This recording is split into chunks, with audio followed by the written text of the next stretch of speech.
questions.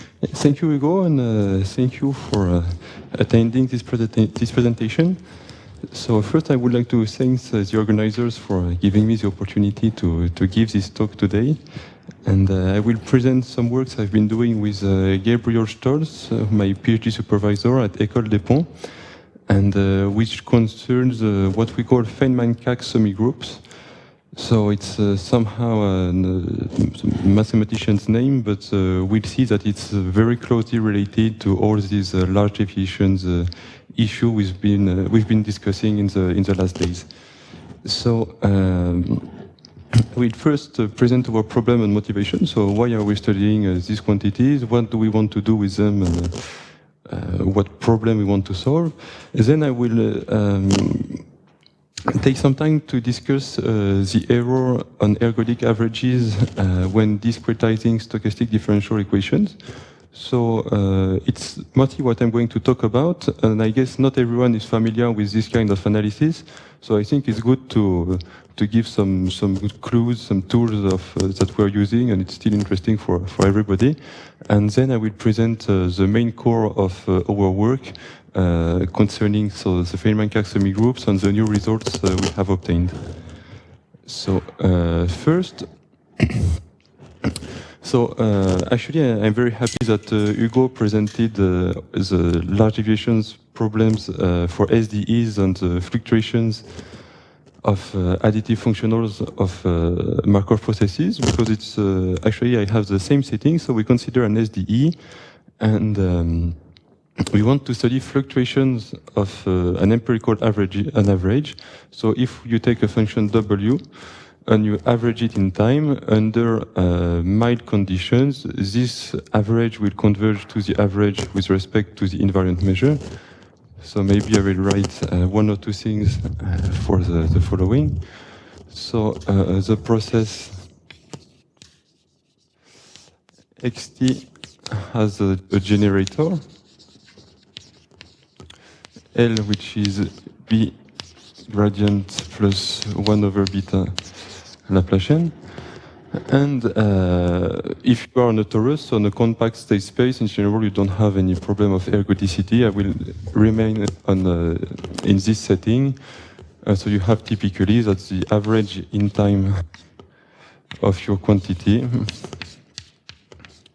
will converge in the long time to the average against the invariant measures that I did not know anything. Okay? And the idea is that on a finite time, you will have a fluctuation, and you want to observe this fluctuation and to quantify it. And this is given by the rate function in large deviation theory. So you will have an exponential decay on every point but the average of the process. That's typically what occurs. And you want to compute this rate function. Numerically, that's the issue. So then, as Hugo mentioned, so you have the Donsker-Varadhan lemma, which is somehow the dual of the Gartner-Ellis theorem, which states that this quantity, so if you take the Fenchel transform of the range function, it's some lambda of k, and this quantity is the largest eigenvalue of an operator, which is L plus kw. So what it means in terms of operator, it means that you add a source term to your PDE, and this source term will add mass where W is bigger. So in terms of PDE, you can think of it as instead of just having your probability measure moving in space, you will create probability in some region of space, and this will provide you the information about the large deviation. And so you have turned your large deviation problem into an eigenvalue problem of an operator. But obviously, when you have this eigen problem, you say, okay, I'm very happy, I'm going to solve the large deviation problem computing the spectrum of an operator, but in general, it's not possible to compute this eigenvalue with deterministic methods, such as Galerkin discretization or something like this. So, so actually, you go back to a probabilistic problem, and you use stochastic methods to determine this eigenvalue. So this is the idea of what I call Feynman-Kac formula. So let's start just with the first part. So say that your operator has a largest eigenvalue. So we've seen that it may be an issue. So it's, I would be happy to discuss more about the fact that this eigenvalue exists and is isolated. It's a complicated and interesting problem. But basically, what you have is this formula. So actually, it may seem a bit not so nice at first, but it's kind of easy to understand if you have just if you have an ODE. I think it's a good way to think of it, like d a over dt. No, say du over dt equals au. What you know is that in general, the solution will explode at the speed of the largest eigenvalue of your matrix. So if you have this, so say ut, you know that ut in the long time, it will go like exponential lambda t, where lambda is the largest eigenvalue of your matrix. So what's written here is just the same thing in terms of semigroup. So if you have, if you see this as a solution to the Feynman-Kac PDE, this will grow like the largest eigenvalue, exponentially fast in time. So if you take the log and you renormalize, you expect this to converge towards this eigenvalue. So it's just some rewriting, but it's still useful to compute this eigenvalue with a probabilistic method. And what we've done, it's looking at these quantities. So it's still a bit more ugly. So you take an observable phi, and you take this average. So once again, it may seem kind of not so nice, but you have to think of it as a formal expression of what people have presented here. So Hugo and Vivien about the set of replicas, and you weight the trajectories. So the exponential factor, it is the weight you give to some trajectory. So if you have, as you remember, this idea of conditioning, so you start from an initial condition. This is the time. You have trajectories, they move in space. And in general, if you want to compute the average, you just compute the average over the trajectory. Well, here you will have other trajectories, so you simulate a bunch of them. And they have a weight which is equal to the integral over the exponential of the integral over the whole path of this quantity. So even if it's a bit more formal, I don't know, maybe to what people are used to, it's really the same procedure of weighting the trajectories. And obviously, the trajectories with a large exponential weight will have more importance, so will play a bigger role in the expectation. So if you do this, you see that this obviously diverges to infinity. So you need to renormalize by the expectation of the exponential weight. And if you do some spectral analysis, you converge towards the average of phi with respect to the first eigenmode of L plus W. So once again, if you see it in terms of matrix, you converge, you diverge at speed exponential lambda t, but the function in front of it, because this is a function and this is a real number, is h, and where actually h equals lambda h.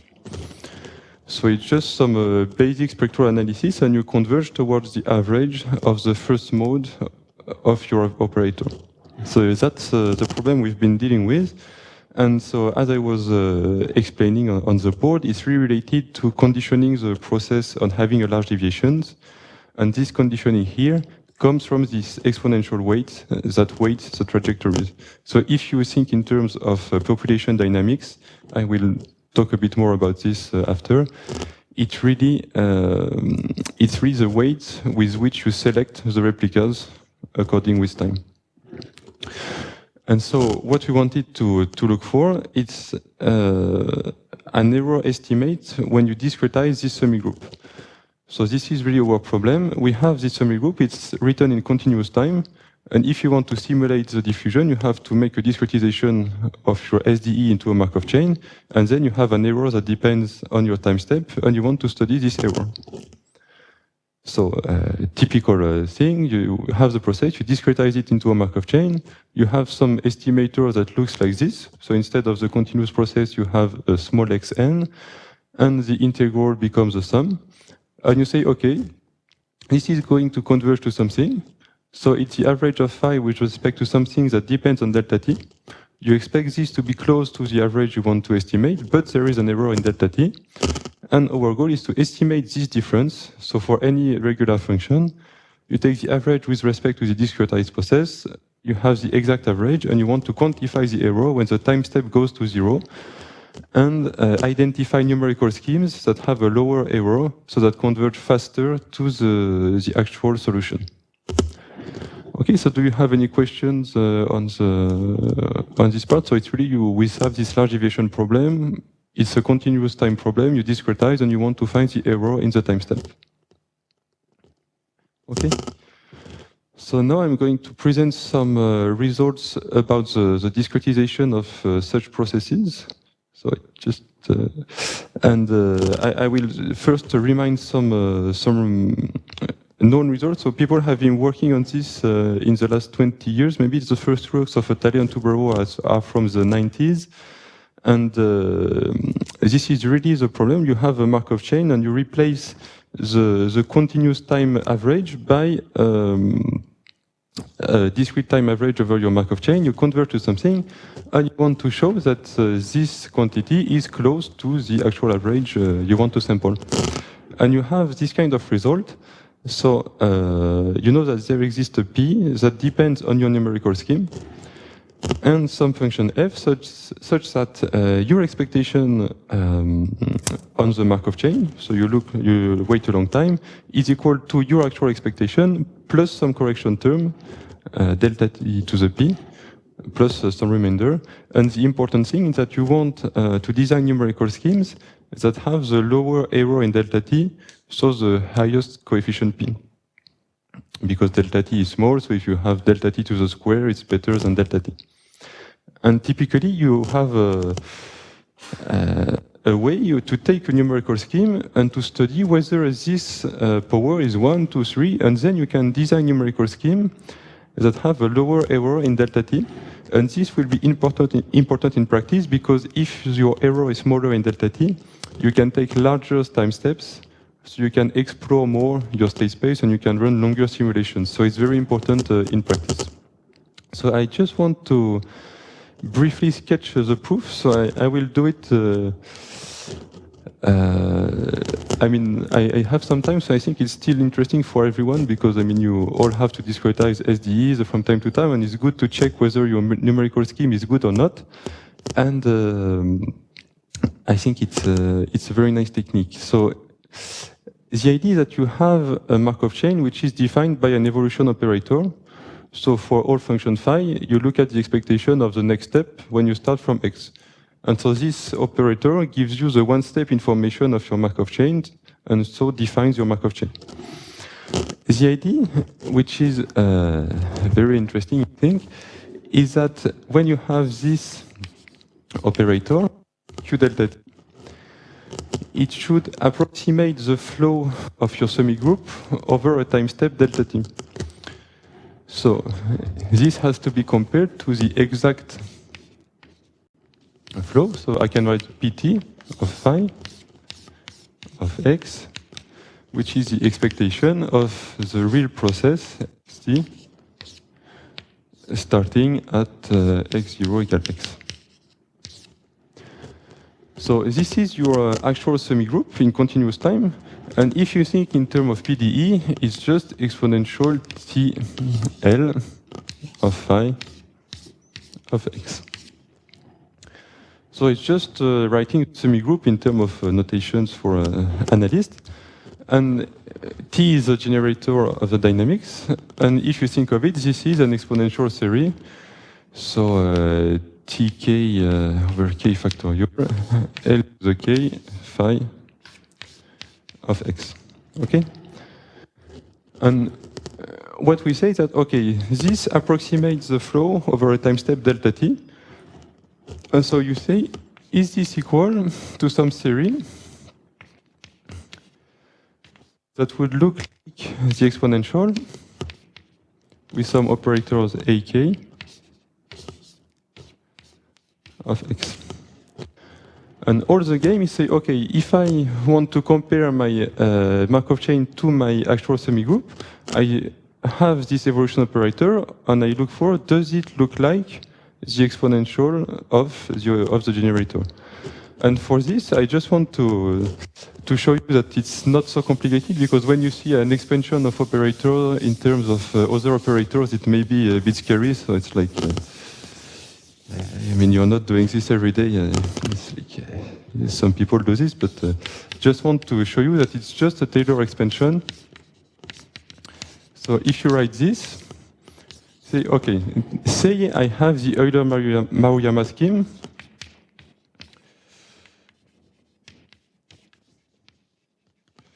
Which reads xn plus 1, it's xn plus b of xn delta t plus, and you have a square root of t, so I have 2 beta minus 1 delta t, and some Gaussian increment. So this is, I mean, I guess everyone is using this discretization to do this. And how do you compute the expectation? This exponential development, you take xn plus 1, you know its expression, is given by the numerical scheme, and you start at xn equals x. So it's phi of x plus b of x delta t plus the square root up times the Gaussian, and therefore the expectation is with respect to the Gaussian. And once you have this, you just do the Taylor expansion, so you just write it. So it's the expectation of phi of x plus what's inside, so e of x dt plus the square root g times the gradient of phi plus the same thing squared in the tensor sense, doubly contracted with the Hessian of phi, plus other things, and you do the Taylor expansion, and you just identify the remaining terms. So it's just a calculation, you can run it. And in the expectation, you are with respect to the Gaussian. So when you have a Gaussian with an odd power, it's equal to 0. The expectation is equal to 0. And when you have a Gaussian with an even power, the expectation is just the expectation of the Gaussian. And so you expand this, and then you find that it's phi plus you have the b, the delta t b gradient of phi. And if you look at here, you have a Gaussian square that come with this square. So actually you have, so there is a 1/2, and you have 1 over beta, the Laplacian of phi plus other terms. And if you see this, so there is a delta t missing, up. So if you look at this, you see that it's equal to delta t L phi. So you just compute this small expansion, and you see that the operator appears, and it looks like the expansion of the exponential, but the other terms will not be equal to L squared over 2, L3 over 6, etc. So you see until which order you are correct, so you preserve the exact flow. And then it's just some techniques. So once you have this expansion, you look at the invariance relation. You say, okay, this is the invariant relation for my actual dynamics. If I evolve according to P, I don't change the average with respect to the invariant measure. And this is the same equation for the discretization. If I evolve with Q delta T, I don't change the invariant measure of the Markov chain. And the crucial idea with this is to say, okay, this measure nu delta T, I will expand it as a nu plus some correction term, and I look for a function f that is actually, that makes this relation true up to small orders in delta T. So it's really, once again, the proof is very easy. I just want to catch it because it's very nice technique. So the idea that, okay, this measure nu delta T, it will be equal, up to small terms to 1 plus delta t pf new. And you look for the f chat. It's not so bad. It's correct up to terms of order delta p to the 2. So it's just expanding your invariant measure. And then, given that you have the expansion of q delta t, so you expand on the left, you compare to the right, and you look for the right f. And so this will give you the condition. So just if you expand, I do it very quickly, have phi plus delta t a1 of phi plus plus a p phi delta t p plus delta t p plus 1 a p plus 1 of phi. And this is time 1 plus delta t p f. And if you expand this, you see you have integral of phi d nu plus delta t a1 phi d nu, etc. And at the order p plus 1, you have two things. You have a plus 1 of phi, and you have f a1 of phi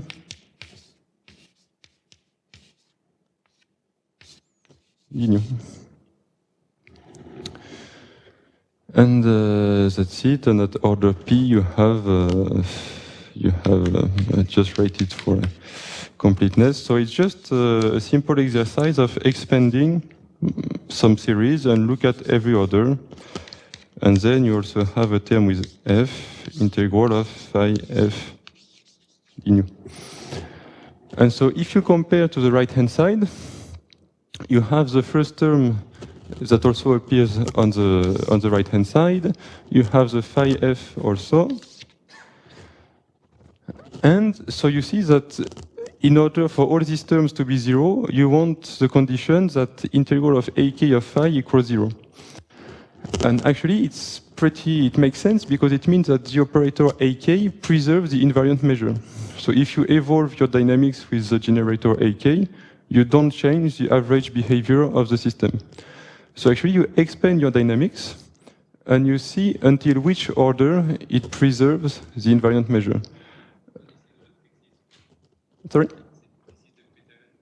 Yeah.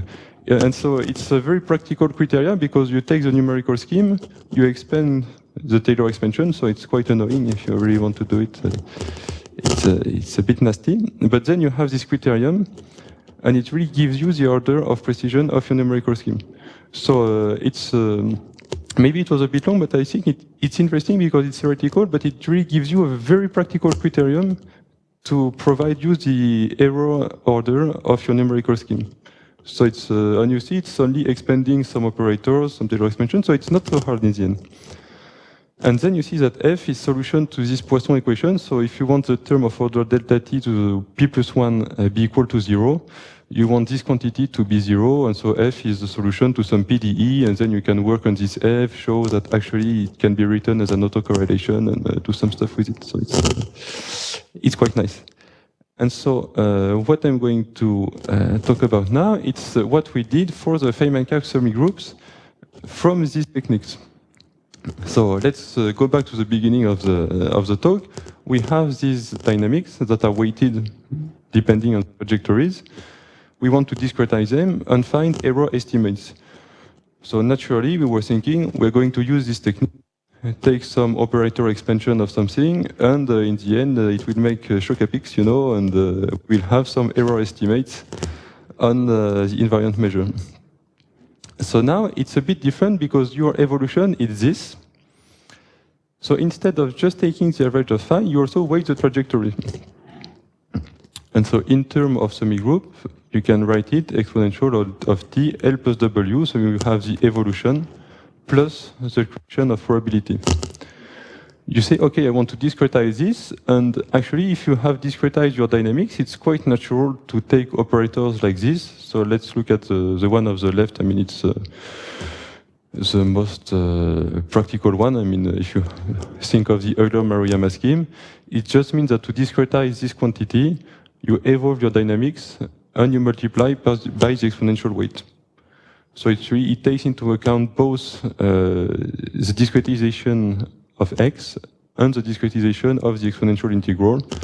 And from a practical point of view, it just means that you evolve your dynamics, you multiply by the exponential weight, you evolve, you multiply, you evolve, you multiply, and this actually corresponds to the actual weighting of the trajectories. When you do the population dynamics, you evolve the system, you compute the weight, you see if you want to clone or not, and that's the exact same thing.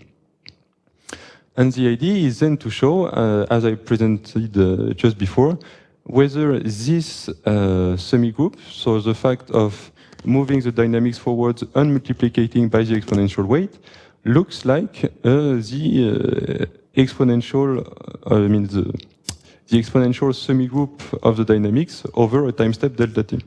And so we did the same procedure. So we took this operator, we expanded it, so you say, okay, this operator has an expansion, I can do the same thing, expand the exponential in delta t, the phi of x plus n plus 1, do the Taylor expansion, I have an expansion, I can always do this. And now what is a good condition over these operators for the invariant measure to be correct at some order? And then it's pretty different, because if you remember here, the condition, so when you don't have the reweighting, the condition is that you give invariant the stationary measure. Okay? And in this case, it's a little bit different, because the integral of your operator is not equal to 0, but it's proportional to the integral of phi. So I don't want to enter too much into the detail, but actually it's very related to what I said about the creation of probability. So this addition of W in the generator, it creates probability in some region of space. So the semi-group that you expand here creates probability at an exponential rate. And this coefficient, they just say that if you evolve with your dynamics under the stationarity, you leave phi invariant, but you multiply it by some factor that depends on the creation of probability, because there is some expansion of probability. So it cannot be equal to 0. So just to convince yourself that this is true in reasonable cases, so if AKW, you expect this to be L plus W to the K over K factorial. So if you think of it as the expansion of the exponential, you should have something like this. And if you take the integral of AKW phi in this case, given that nu W is your eigenmeasure associated with L plus W, it will multiply by lambda each time you apply L plus W. So if you have this, this quantity, it's lambda k over k factorial, the integral of phi, d nu W. And so this factor, it really corresponds to the creation of probability. If you create exponential lambda t of probability, you have a factor that is actually the expansion of the exponential of lambda. Okay, so all this is related to creating probability and leaving invariant the stationary measure. And the result we have, it's so the same one. The average with respect to your approximated measure, it's the correct one, plus some remainder, depending on the numerical scheme. And you can actually compute when the numerical scheme is of order 1 and order 2, just taking the expansion. So it's very practical. So just really briefly, the sketch of proof, it's the same thing for the previous one. So you say, okay, if I evolve my system with this semi-group, I leave invariant and I create probability exponential t lambda. Now you can show that the stationary measure in nu delta t is the same thing, but here you have this ugly term, q delta t w of 1. And when you see this the first time, I'm like, okay, I have a lot of terms in my stuff, it's not very nice. But if you think of it as the creation of probability, you can say it's exponential delta t of lambda delta t, an approximate probability. And then it's really the same technique as this. You expand the q delta tw everywhere. So there is really nasty because you have qw here, qw there, and there is nonlinear in the measure. So you have ugly equations. It's not very nice. But in the end, you find an expansion of nu w delta t in this form. So it's really the same thing. You say nu w delta t, it's the correct measure plus some correction term. And then there is some funny trick for the proof, which actually proves to be useful, is that if you just look for an expression like this, you don't manage to show that the invariant measure is correct. And there is an additional step, which is, I believe, very interesting, is that you need to show that your discretization creates probability at a correct rate. So when you don't weight your trajectories, you have a Markov process. It doesn't create probability. You discretize it into a Markov chain. It doesn't create probability either. When you weight the trajectories, your process creates probability, and your Markov chain also creates probability, but not exactly at the same rate. So you actually have to show that this discretization creates probability at a rate that is not too far from the continuous process. And for this, it's quite interesting. You can build an approximate eigenvector. So you say, okay, my process has an eigenvector, and my discretization does not have one, but it has something that looks like an eigenvector, and with this I can show that the creation of probability is quite correct. And then it's technical details, not so interesting. But then, why I show this, it's not to show the proof, no one cares, obviously. And even I mean, it's so long calculations, it's like, it's not serious. But still, there is this quantity that appears, and at first, it looks like just a technical detail that is very not interesting at all. But in the end, it's very interesting because if you think of this as the creation of probability, so the evolution of the function 1, if it's a Markov process, it remains 1, but here it evolves. You can say, okay, this is somehow the creation of probability over a time step delta t. And what we can show is that actually, if you take the log of this and you divide by the time step, it is actually a consistent estimation of the eigenvalue. So it means that if you take one time step, you look at the creation of probability and you take the log and you renormalize, it will look like, in average, your creation of probability, so the rate lambda. And this is actually very interesting because for people doing population dynamics, it's really what you look at. You look at the number of clones you create at each step, so it's like a creation of probability in your system. And this creation of probability, if you take the log and you renormalize, it will give you the scale cumulant generating function, so the lambda. So actually, it was not expected in the results. We came up with this formula kind of by chance, actually. And it's very interesting because of this meaning of creation of probability. And given that you weight the trajectories, you will put more mass, more probability mass in some region of space. And you can show that estimating this gives you a consistent estimator of the quantity lambda you want to compute. So just a consequence for applications. So it's really like what we're doing when we weight the trajectories of diffusions to compute rare events. It's very nice because if you have a second order scheme, you can do a splitting. So you put half of the weight before and half of the weight after, and it gives you also a second order scheme. And also for people doing diffusion Monte Carlo, so you just move a Brownian motion and you select the trajectories. And given that integrating the Brownian motion is a perfect integration, you don't have any error, so you are right array of order 2 with this discretization. So I think I will skip this because Vivien explained it quite well. So it's just we did, in order to do a test, we needed a statistical approximation in order to estimate the expectations. And so if you just write it as the average over a set of replicas. It's very complicated to compute. You have a lot of statistical error. So we use the population dynamics in order to reduce the variance. And we can even use exactly the same method as Vivien on people doing cloning algorithm. You look at the evolution of the population size, and this gives you a consistent estimator of lambda. And so this is the result. So we take a small system, a Langevin equation on a torus with a cosine potential. And we look at the fluctuation of the energy, so W equals V squared, so I could have chosen something else. And we try our algorithm with an Euler scheme and the second order scheme, so that I don't write it, it's not so important. And we see that when the time step goes to 0, so for each time step we perform a simulation to estimate the eigenvalue. And in blue it's the reference value with Galerkin discretization.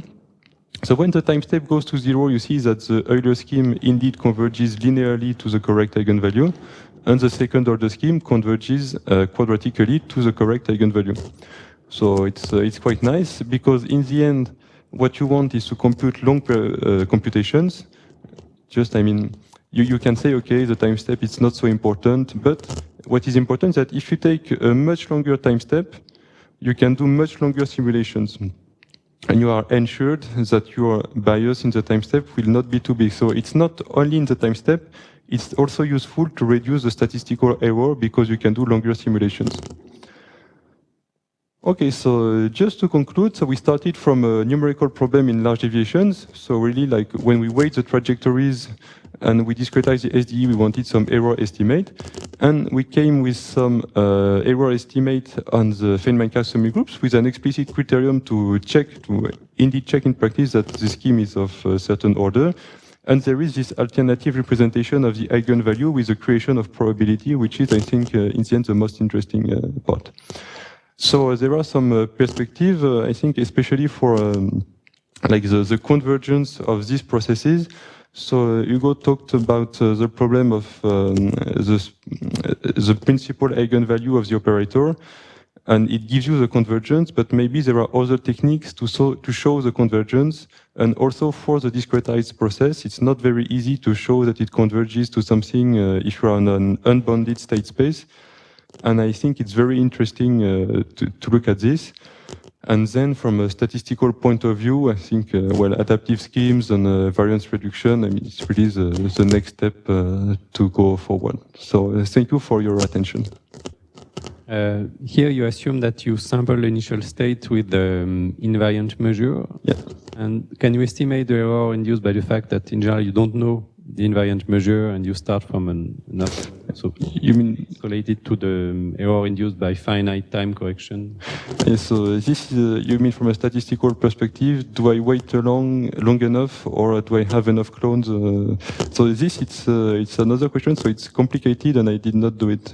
I really focused on the time step, assuming that that I had an infinity of clones and that I waited an infinite time. But it's indeed a complicated question. Even when starting from the invariant measure as a sampling measure, can you still estimate the error due to the finiteness of the number of clones? No, here I really did not work on the number of clones. So it's, I think the most precise results on this are the works of Del Moral, Mathias Rousset, and they have some convergence results when the number of clones goes to the infinity. Okay. But here we focused on the time step and not taking into account the finiteness of the number of clones.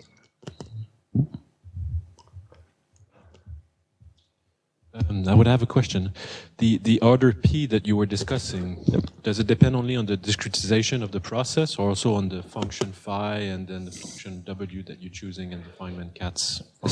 So a priori it does not change depending on phi or W. But some funny thing may happen because you have this correction term with the function f, which is solution to some Poisson equation. And if by chance you choose phi such that this average is 0, like by symmetry or something, it may cancel on B of higher order.